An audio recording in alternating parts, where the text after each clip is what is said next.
Yes, ready. 90 words per minute. Start. मुकदमेबाजी अब एक मनोरंजन जैसा कार्य बन गया है।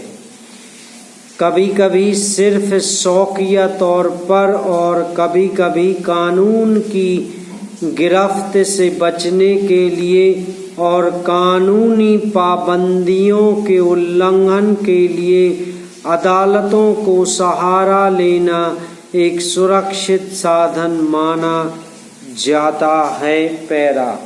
माननीय अध्यक्ष महोदय, मेरा प्रश्न यह है कि कदापि इतिहास में आज यह पहला मौका है और अक्सर है जब शासकीय पक्ष के सदस्य ने माननीय राज्यपाल के भाषण में बाधा पहुंचाई और उनकी गरिमा का अपमान किया, सभा की मर्यादा भंग की। यह अच्छी बात नहीं हो सकती।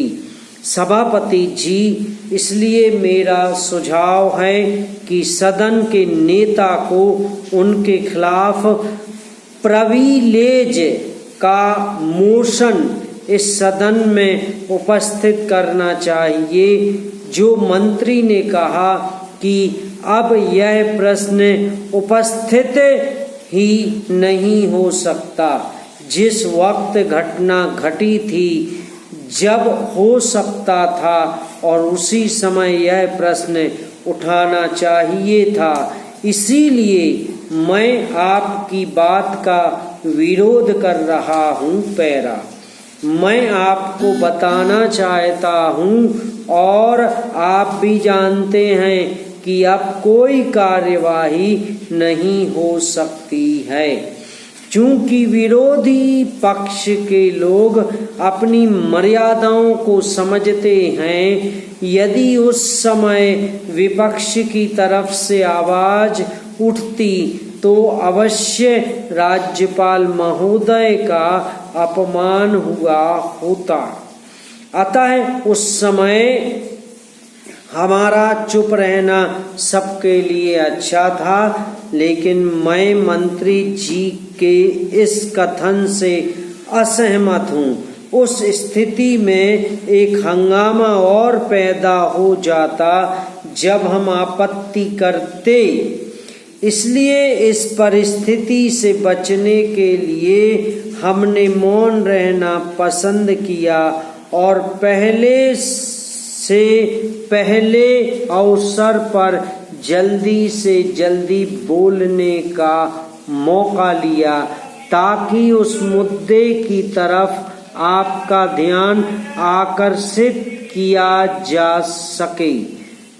मेरे मत के मुताबिक सदन की मर्यादा भंग हुई है।